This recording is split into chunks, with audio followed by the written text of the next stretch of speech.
వాగ్దాన దేశానికి చేరారు. అప్పటికి సంఖ్యాకాండంలో వారు ఇంకా అరణ్యంలోనే ఉన్నారు.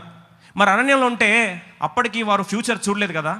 ఈరోజు అడుగుతున్నదన్నమాట, ఫ్యూచర్ చూసామా మనము?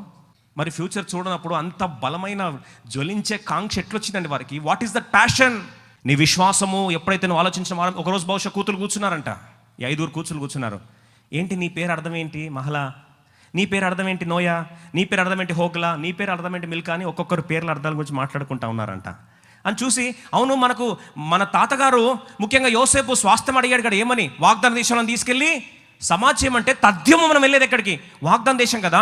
అందరూ భవిష్యత్తు గురించి ఇప్పుడు ఆలోచించట్లేదు, అందరూ వెలుచుపును బట్టే వెళ్తున్నారు. కానీ విశ్వాసం అంటే నిరీక్షింపబడు వాటి యొక్క నిజ స్వరూపము, అదృశ్యమైనవి ఉన్నవంటకు రుజువు. కాబట్టి the faith will operate in future promises, not on present reality.